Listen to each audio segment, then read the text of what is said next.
안녕하세요, 나인입니다. 이번 시간에는 우리나라 대표 산업으로 자리매김하고 있는 반도체 산업에 대해서 알아보고자 합니다. 특히 웨이퍼 단위에서 이루어지는 전공정보다는 후공정 패키지 분야에 대해서 다뤄볼 예정인데요. 삼성전자를 포함한 대부분의 반도체 기업들이 작년 10월 저점 수준의 주가 상태를 기록하고 있습니다. 물론 금리 인상이나 우크라이나 사태 등 외부적인 요인으로 주식 자산 자체의 매력도가 낮아진 문제도 있겠지만, 그럼에도 반도체를 공부해야 하는 이유는 우리 증시에는 삼성전자와 SK하이닉스라는 글로벌 파운드리 기업에서 파생된 이 다양한 반도체 소부장 기업들이 존재하기 때문입니다. 반도체는 전기로 동작하는 모든 디바이스에 필요한 핵심 부품인데요. 이 반도체가 만들어지는 과정을 8단계로 나눠서 반도체 8대 공정이라고 합니다. 가장 먼저 모래에서 도체와 부도체의 중간 물질인 실리콘을 커다란 원형 기둥 형태로 뽑아냅니다. 인곳이라고 하는 이 원형 기둥을 얇게 잘라내면 이 반도체의 밑거름이 되는 실리콘 웨이퍼가 완성되는 것이죠. 이후 웨이퍼에 SiO2라는 산화막을 형성해서 보호막을 만들어주는데 이를 산화 공정이라고 합니다. 그리고 본격적으로 나노 단위의 미세 회로를 그려내는 작업을 하는데요. 비세 투과 원리를 이용한 사진 인화 방식과 닮아 있다고 해서 이 과정을 포토 공정 혹은 노광 공정이라고 합니다. 시각 공정에서는 포토 공정에서 형성된 감광액 부분은 남겨두고 나머지 부분을 부식시켜 없애줌으로써 회로를 형성하는데요. 다음으로 회로 간의 연결, 구분, 보호 역할을 하는 방막 형성과 반도체가 전기적 특성을 갖도록 하는 증착 이온 주입 공정이 진행되고, 전기 신호가 잘 전달되도록 금속 배선 공정을 거치면 웨이퍼 위에 칩이 만들어집니다. 이후 전기적 특성을 테스트하는 EDS 공정을 거쳐 개별 칩 단위로 절단하고 패키징하면 이 메인보드 등에 실장할 수 있는 모습으로 반도체 칩이 완성되는 것이죠. 반도체 8대 공정 중 웨이퍼 단위에서 진행되는 과정을 전공정, 이후를 후공정이라고 합니다. 지금까지 반도체 성능 향상을 위해서 전공정인 포토 공정을 10나노 이하까지 미세화하는 노력을 하고 있는데요. 현재 10나노 이하의 회로를 구현하기 위해서는 한 대에 2, 3천억씩 하는 EUV 장비로만 가능한 상황입니다. 네덜란드의 ASML이란 기업만 유일하게 이 장비를 만들 수 있고, 이 제작 자체가 매우 까다롭기 때문에 돈을 아무리 줘도 구하기가 어렵다는 이야기가 나오고 있죠. 미세화 공정은 물리적 크기를 작게 만들어줄 뿐만 아니라 이 소비 전력도 감소시켜 주기 때문에 반도체 성능 향상을 위해 포기할 수 없는 영역인데요. 업계에서는 7나노를 넘어 3나노 이하로 낮아지다 보면 더 이상의 미세화가 어려워질 것이라는 전망이 있습니다. 뿐만 아니라 미세화를 통해서 작은 공간에 많은 트랜지스터를 넣을 수 있게 됐는데, 이러한 조합의 싱글코어 성능이 한계를 드러내면서 공정 미세화에 비례해서 성능이 향상되지 않는 모습을 보이는 것이죠. 그래서 듀얼코어, 쿼드코어라고 부르며 여러 개의 CPU를 하나로 묶어서 만들어내는 방법으로 발전하고 있습니다. 인텔이 파운드리 사업을 접는다고 했다가 다시 재진출을 선언하며 갈등하는 이유도 바로 이 때문이겠죠. 이러한 반도체 업계의 움직임에서 알 수 있듯이 전공정의 미세화뿐만 아니라 후공정 반도체 패키징의 역할도 중요해지고 있습니다. 패키징은 진동이나 먼지, 습기 등 외부 충격으로부터 반도체 칩을 보호하고 이 내부에서 발생되는 열을 방출해주는 역할을 합니다. 물론 반도체 칩의 전원을 공급하고 다른 주변 기기들과 데이터 신호를 주고받으며 동작할 수 있도록 하는 것이 가장 중요하겠죠.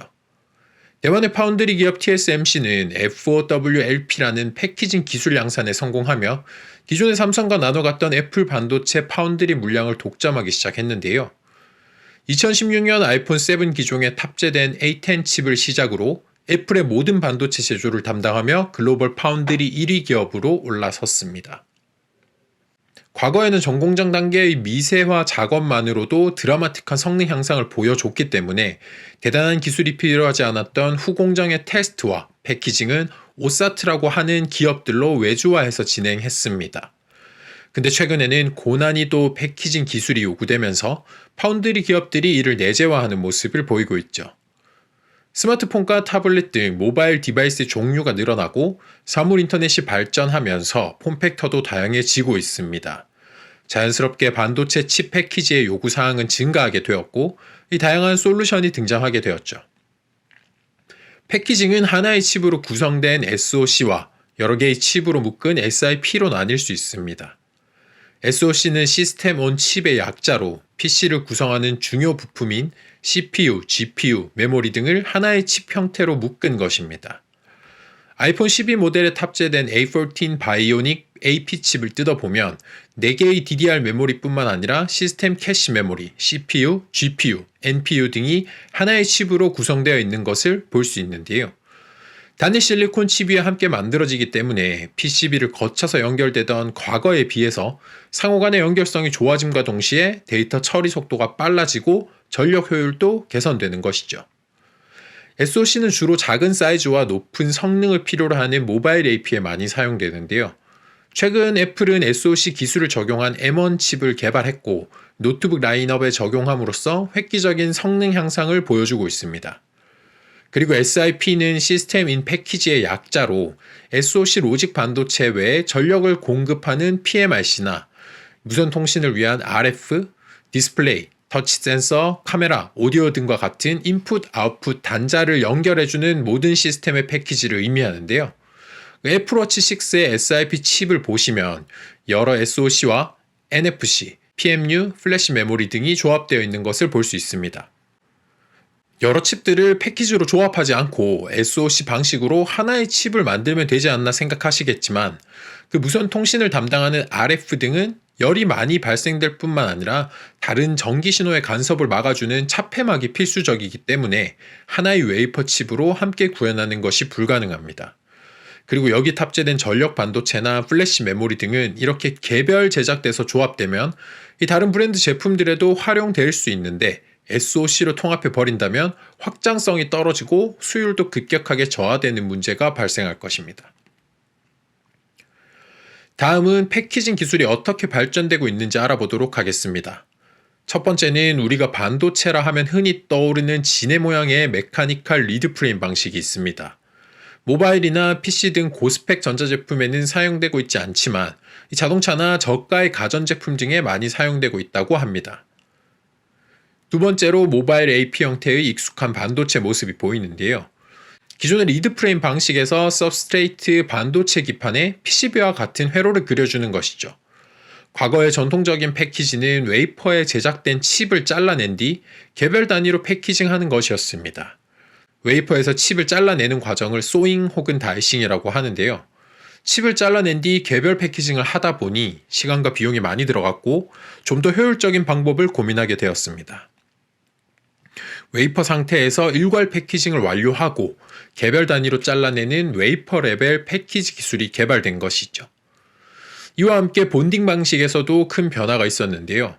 웨이퍼 레벨에서 패키징이 이루어지다 보니까 메인보드 같은 PCB 기판과 부착되는 면이 위를 향하도록 하고 솔더 범핑을 하는 것입니다. 다이싱을 완료하고 범핑면이 다시 아래의 기판과 연결될 수 있도록 칩을 뒤집는다고 해서 플립칩 본딩이라고 합니다. 삼성전기의 반도체 기판 제품 중 FC, CSP에서 잘 설명해 주고 있는데요. FC는 플립칩을 의미하고 뒤에 CSP는 칩 스케일 패키지라고 해서 칩 사이즈보다 1-20% 이상 커지지 않는 패키징을 의미합니다. 웨이퍼 레벨 패키징에 의한 제품임을 유추할 수 있는 것이죠. 하지만 이 WLP 방식에도 한계가 드러나기 시작했는데요. 미세화 공정으로 칩 사이즈는 작아지며 인풋 아웃풋 단자 영역은 줄어드는데 무선 송수신 신호나 센서 등이 늘어나며 처리해야 되는 데이터가 증가했기 때문입니다. 그러면서 등장한 방식이 바로 FOWLP입니다. 팬아웃 웨이퍼 레벨 패키지인데요. 반도체 칩 간의 간격을 넓혀서 재배열한 뒤 웨이퍼 레벨 패키징을 진행하기 때문에 실제 칩 사이즈보다 넓은 I/O 단자 영역을 확보할 수 있는 장점이 있습니다. TSMC는 2016년 FOWLP 기술 양산에 성공하면서 삼성과 나눠 갔던 물량을 모두 독점할 수 있었는데요. 이렇게 크게 패키징 할 거면 칩을 뭐하러 미세화해서 만드나 싶은 생각이 들 수 있겠지만 이 당시의 A10 칩을 살펴보면 충분히 납득하실 거라 생각합니다. 보시는 것처럼 가로 세로 4mm 안팎으로 늘어난 AP 칩 패키지 위에 D램 메모리를 올림으로써 하나로 패키징했습니다. 미세화된 칩의 두께는 워낙 얇아서 이렇게 패키지 온 패키지를 구현하더라도 이 두께는 0.5mm 정도밖에 늘어나지 않았습니다. 가로 세로 4mm의 사이즈 확대 덕분에 메모리를 실장하는 별도의 영역을 없애버릴 수 있었고 AP칩과 메모리의 신호 간격이 줄어들어 처리 속도는 더욱 빨라진 것이죠. 이후 F5WLP에 이어 F5PLP가 등장하게 되는데요. 그 칩을 재배열하는 금속판을 실리콘 베이스의 웨이퍼가 아니라 PCB 속성의 패널 레벨에서 패키징하는 것입니다. 아무래도 사각 프레임의 패널 특성상 실장할 수 있는 칩의 개수가 많아지기 때문에 이 수율이 높아져서 원가 절감 효과가 있다고 하는데요. 반대로 패널 소재 특성상 패키징 시 온도 차이 이슈로 부피 팽창 등의 어려움이 발생된다는 의견도 있었습니다. 삼성에서는 갤럭시 워치에 탑재된 엑시노스 9110 칩에 F5PLP 기술이 적용되었고, 이 작년 10월 네페스라는 국내 기업에서 전력 반도체인 PMIC 패키징 양산을 개시했다는 뉴스도 있었습니다. 아무튼 TSMC의 F5WLP가 혁신적인 패키징 기술로 평가받을 수 있었던 것은 팬아웃이라는 방법론보다는 얇게 쌓아 올림으로써 칩 간격과 면적을 좁혀줬다는 것에 의미가 있는데요. 신호거리를 단축시켜 줌으로써 전력 소비량은 줄이고 처리 속도는 더욱 빨라지며 성능 향상을 이뤄낸 것이죠. 최근 반도체 업계에서는 팬아웃 외에 칩 간 거리를 좁혀줄 수 있는 2.5D 혹은 3D 패키징 방법들을 개발하고 있습니다. PCB 수준까지 올라왔던 반도체 기판은 급기야 실리콘 인터포저 기술을 통해 반도체 회로 수준까지 진화되었고, 이 동일한 기판 위에 병렬로 연결된 칩 간 신호 연결을 더욱 빠르게 만들어줬습니다. 팬아웃이 아니라도 칩을 수직으로 쌓고 빠르게 통신할 수 있도록 기판 자체에 TSV라는 실리콘 구멍을 뚫어줌으로써 이 완벽한 3D 패키징이라고 할 수 있는 직렬 연결도 가능하게 되었죠. 지금까지 반도체 패키지 분야는 전공정 미세화에 발맞춰 더 높은 성능 향상을 이뤄내고 있음을 알아봤습니다. 2.5D나 3D 같은 최신 패키징 기술이 없는 기업은 살아남을 수 없겠다고 생각하시겠지만, 이 하나의 전자제품에는 수많은 반도체가 탑재되기 때문에 성능보다는 저렴한 가격이 더 중요한 칩들도 많이 존재합니다. 작년부터 품귀 현상을 겪고 있는 차량용 반도체의 경우 2년 전까지도 리드프레임 패키지 칩이 주로 사용됐음을 알 수 있는데요. 이제 겨우 전기차의 자율주행이 본격화되면서 10여 년 전 CPU, GPU에 적용됐던 플립칩 볼그리드 어레이 패키징이 늘어나고 있음을 확인할 수 있습니다. 지난주 애플카에 국내 기업의 FC-BGA 기술이 적용된다는 뉴스가 나오면서 오사트 기업 주가들이 반짝 상승하는 모습을 보였습니다. 애플카 이슈가 아니더라도 이처럼 과거 하이엔드 패키징 기술을 적용하는 분야가 다양해지고 대중화되면서 시장 확대로 이어질 것입니다. 종목 선별만 잘해준다면 국내 오사트 기업 중 좋은 투자 기회가 존재할 것 같은데요. 오늘은 저도 최근 오사트 기업 투자를 고민하면서 공부했던 내용을 영상으로 만들어 봤습니다.